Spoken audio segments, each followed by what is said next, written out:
So men's basketball, we unfortunately lost, and our Adam King, he spoke to head coach Jake Diebler about it, and he was really emotional. This is what he had to say to Adam. Jake, you're obviously emotional.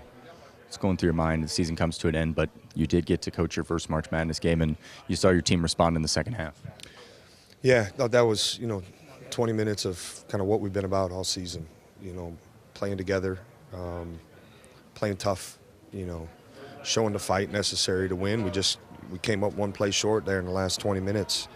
But, yeah, it was an emotional locker room. I asked these guys in June to embrace being a family and to embrace, being one of the hardest working or the most hardest working team in the country. And those two things our guys followed through on all season long. We overcame adversity all year, overcame the adversity of this game like this team has shown. We got a great group of guys on this team, and I want them to remember, this journey, and just as much as, the outcome. What game kind of indicative of the season? The first half kind of didn't go your way, and then down the stretch, that looked like an Ohio State team that everyone thought could make a run in this tournament. Heard you were very emotional, fired up at halftime. What did you say to the guys to get them to come out and truly fight like that? Just wanted to see our team out there. And wanted us to just be who we've been. And they did. This is a group that's responded all year. Certainly wish we hadn't been in that hole going into halftime. But, like our guys have, they showed the fight and the resiliency to get out and took the lead and, did some things really well, just not quite enough, down the stretch. But, yeah, it was never a question of if this team was going to respond. We knew they would, and, yeah, They did. They sure did. What was the play call there? I mean, you put the ball in Bruce's hands in the final March moment. That's probably how you draw it up in the fall.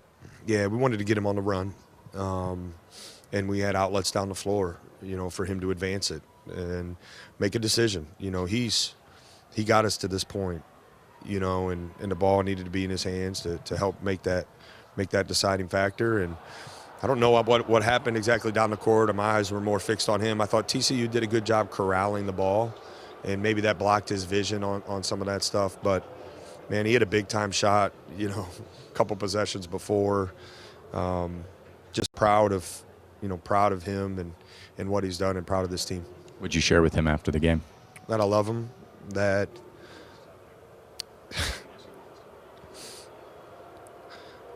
he'll always be a part of our family. And, I think it's not just him. It's all those guys. Like, those guys bought into what we wanted to do, and we took an important step for our program. And, he was a huge, huge reason for that. A lot of guys returning here. Amari took a major step this year. Mobley helped. All right, welcome back. Yeah, you can watch that full interview on our website right now at 10dv.com. But Tyvis, you can see he's really upset about this. Yeah. Why does this hit so hard for him this Because year? I think that when you look at where the program was before he took over, and it was, it's been a lot of push and pull with the fan base and him this year. This team was underachieving, and then at the end of the year, they put it together. Mm-hmm. They lost some very close games to some competition. And, in those tough moments is when you build the relationship and you get closer with your players. And you think of a guy like Bruce. I mean, he's been with these guys their entire year. I know he wasn't the head coach, but he's been on staff for a lot of these guys' entire careers at Ohio State. And watching them go out in the fashion that they did, you wanted to really shock the world. And unfortunately, you didn't get it done, so it's emotional. And we can't discredit, the performance of yesterday altogether. They were down, 15? Yeah. And came back? Yeah. The fight is there. You could tell that they play for each other for sure. I think that the only thing about the game that I was sad about was that I wanted Bruce to have a more dominant performance. Mm-hmm. I think he finished the game with 10 points, and you're talking about a guy who's historically, statistically, the best player to ever play at Ohio State when you talk about scoring points.